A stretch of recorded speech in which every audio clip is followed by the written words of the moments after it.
Good evening, friends. I am Vikas Misra from Guidance Classes.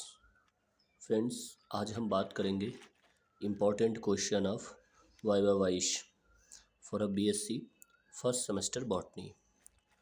Friends, BSc के viva के जो important question होते हैं वो क्या हो सकते हैं बीएससी फर्स्ट सेमेस्टर के लिए, तो वो डिपेंड करता है सिलेबस पे। जैसा कि फ्रेंड्स एमजी के वी का जो सिलेबस है उसके लिए मैं आपको बता सकता हूँ। फ्रेंड्स, सबसे पहले तो चार्ट पेपर मोस्ट इम्पॉर्टेंट बन जाता है। एग्ज़ामिनर का फोकस चार्ट पेपर पर ही रहता है। तो जो आपने चार्ट पेपर बनाया है उसको पहले अच्छे से क्या क्या पॉसिबल क्वेश्चन हो सकते हैं उसको आप अच्छे से तैयार कर लें, फिर आप कुछ समझें। फ्रेंड्स, उसके बाद आप देखें कि आपको कुल कितने पेपर पढ़ने हैं। तो आपको दो पेपर पढ़ने होते हैं, एक थियरी पेपर पढ़ना होता है फ्रेंड्स, और एक आपको प्रैक्टिकल पेपर पढ़ना होता है। तो ये हो सकता है कि एग्ज़ामिनर आपसे थियरी पेपर का नाम पूछ दे, जो फर्स्ट सेमेस्टर के लिए माइक्रोबायोलॉजी एंड प्लांट पैथोलॉजी है।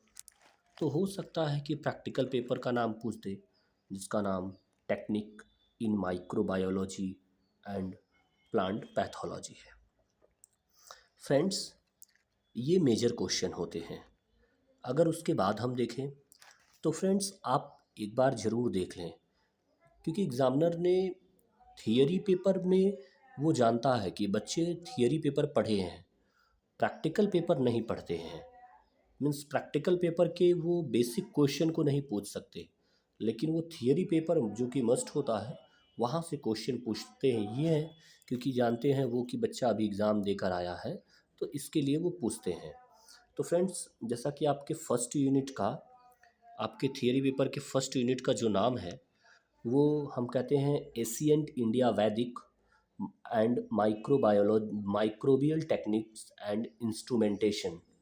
फ्रेंड्स, आप इस टॉपिक में जाकर अच्छे से देख लें कि एशियंट इंडिया इन वैदिक इंडिया, वेद हुए, वेद ग्रंथ हुए, या फिर जो भी एशियंट इंडिया में जो वैदिक प्लांट्स इकोनॉमिकल प्लांट रहे हैं जिनका यूज हम सब करते हैं, उन सब का इम्पोर्टेंस यहाँ पूछा जाता है।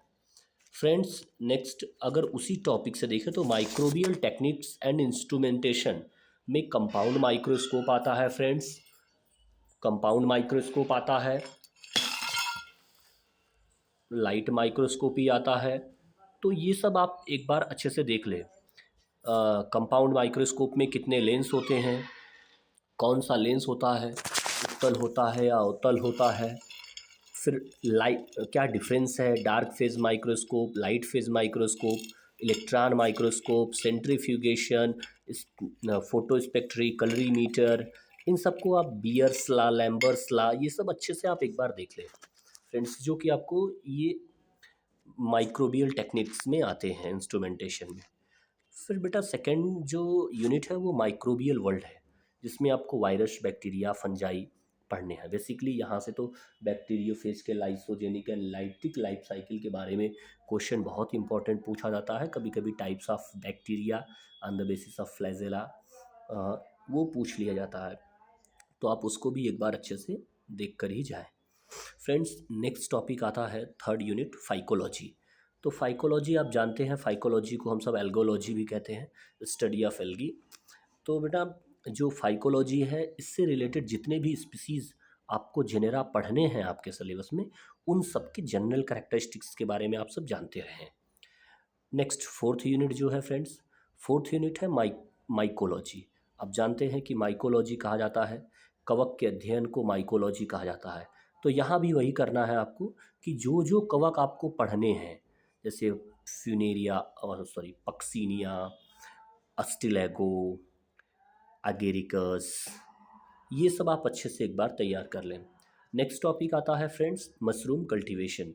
तो फ्रेंड्स, मशरूम कल्टीवेशन में पहले तो मशरूम ही किस फंजाई को कहा जाता है, मशरूम कल्टीवेशन के फंजाई एगेरिकस को ही तो हम सब मशरूम कहते हैं, तो एगेरिकस की किस स्पीसीज़ को हम सब कल्टीवेटेड मशरूम कहते हैं, फिर क्या मैनर होते हैं इसको ग्रो कराने के, कितने टाइप के कल्टीवेशन होते हैं मशरूम के, इन सब चीज़ों को आप एक अच्छे से एक बार रिवीजन कर लें। यहाँ से माइकोराइजा भी आप देख लीजिएगा इस टॉपिक से।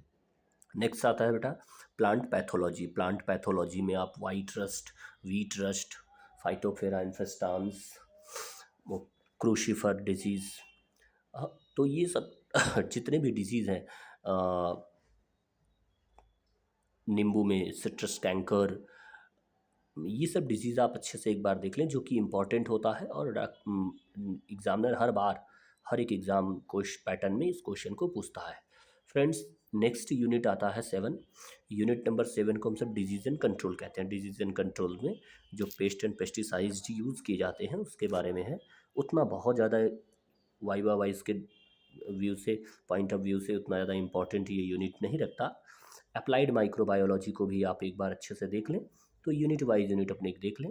फ़िलहाल मैं तो आपको यही कहूँगा कि आप अपने चार्ट पेपर को मस्ट तैयार कर लें, उसके बाद ही पेपर के नाम को अच्छे से देख लें कि पेपर का नाम क्या है, फिर बाद में जो पढ़ना है आपको पढ़ें। फ्रेंड्स, मैं आपको इस बात की तो गारंटी नहीं दे सकता हूँ कि एग्ज़ामिनर क्या क्वेश्चन पूछ सकता है, लेकिन एक गाइडलाइन ज़रूर दे सकता हूँ आपको, मार्गदर्शन ज़रूर कर सकता हूँ।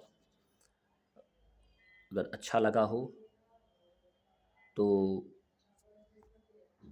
अप्रिशिएट करिएगा आप सब। Thank you for watching.